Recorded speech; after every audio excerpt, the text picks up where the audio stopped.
It's time to kick it up a little bit now. We're going to go into smart sharpening. Smart sharpening is something fairly new that's been added within the last couple of iterations of Photoshop, and it does help out quite a bit. Let me show you how that works.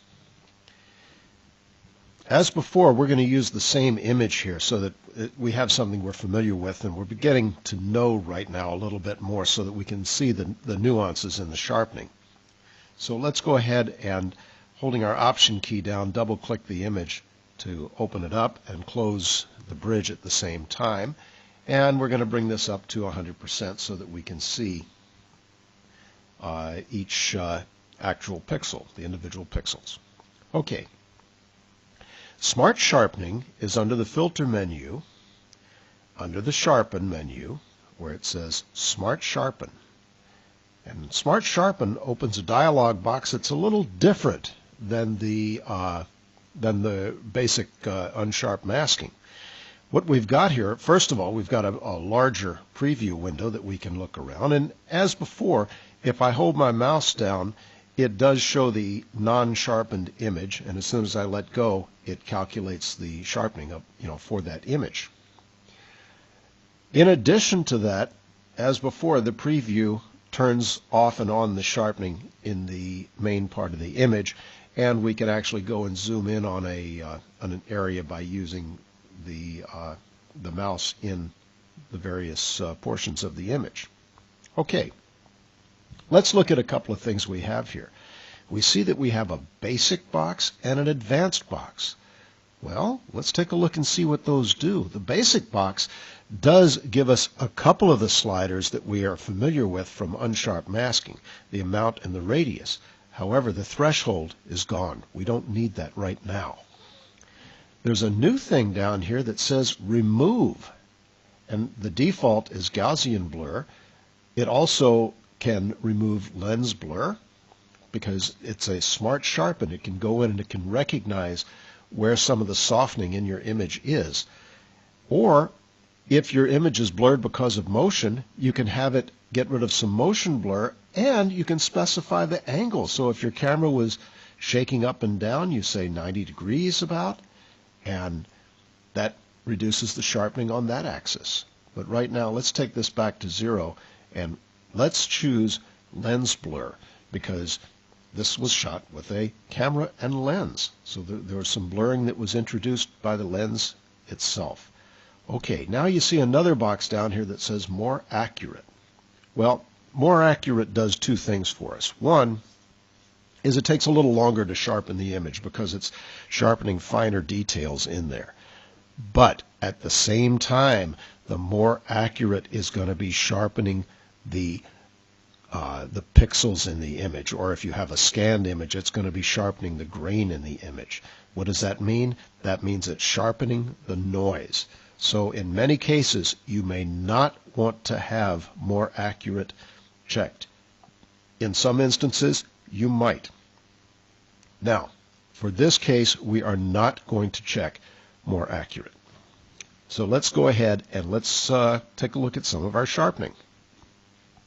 What I've done is I've set my radius down to about 1.4 pixels, and now I can just increase my amount of sharpening, and we'll go until we get something that we like here. Let's move this kind of out of the way a little bit so that I can see my full image, and let's take this up to about 150%, and that's looking pretty good. Already I think I like this better than the unsharp mask. Bring it up a little more here, and again we can play with the radius to get something that's absolutely hideous. So we're going to bring our radius back down to about 1.4, I think is good. So this is a nice sharp image, but we can make it better. And how do we make it better? Well, we can click on the Advanced button, and that takes us into a dialog box, well, an expanded dialog box where we have shadow and highlight tabs. Well, what does that mean? What that means is that we can actually fade the sharpening in the shadow areas when the shadow tab is selected. And we can fade that out so that there's essentially no sharpening in that area. Now, why would we want to do that? Well, for one thing, we might have some artifacts that show up in our shadows and in our highlights. Noise has a tendency to show up in the shadows.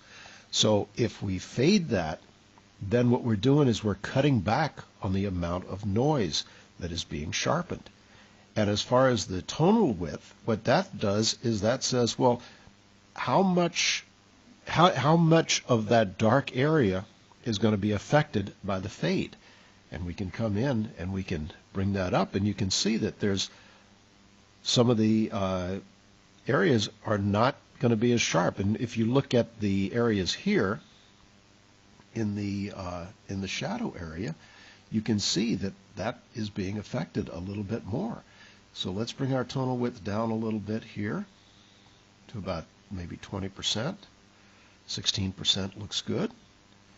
And then again, we have our radius. How far out do we want that fading to be affected? And I don't see a lot of change in there, so let's just keep that down, say right around 0. Well, 1. Okay, now let's go to the highlights. And we can do the same thing there. If we have some over-sharpening in the highlights, like for instance, now I can actually go and zoom in on here inside the sharpening dialog box. Let's bring this up to 200%. And let's see what happens when I start fading the highlights. I can bring that out a little bit.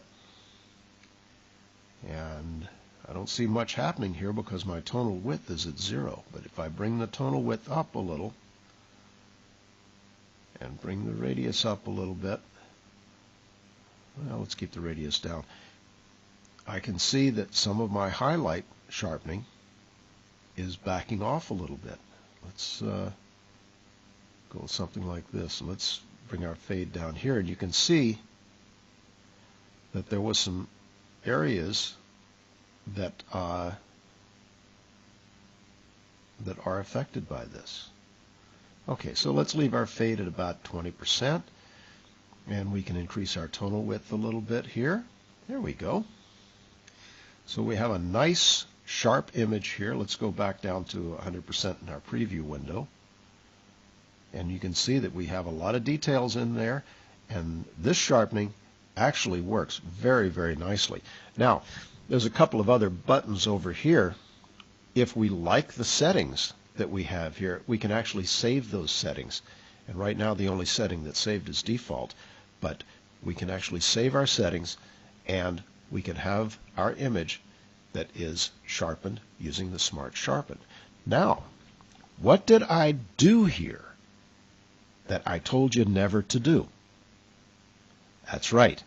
I did not come up with a separate layer for my sharpening. I tried to sharpen my background layer. So let's go in. Let's jump that layer up. Let's call it Smart Sharpen. And let's go back in and let's do our Smart Sharpening here. And the way we're going to do that, again, is Filter, and I can just use the last settings that I had just by clicking on Smart Sharpen up here, and you can see that I've done my Smart Sharpening. Now, does that really look different than the regular unsharp mask? Well, yes, it does. Let's do something first here. Let's go in, let's trash this layer, and let's go back and let's make a new layer, and we're going to call this one Smart Sharpen again. And let's go in, and we're going to do our Smart Sharpening the way that we would normally do it. We go to Sharpen, Smart Sharpen, and you can see here that we can bring this up. Let's go to Advanced, and let's pop this up just a little bit more. Let's go into our shadow and let's fade our shadows out about 24%. Bring the tonal width up a little bit. This gets us back to the sharpening that we had done on the original layer. Okay, let's bring this up like this, and let's go back into Sharpen. All right, let's look at it. That looks nice, and we're going to say OK.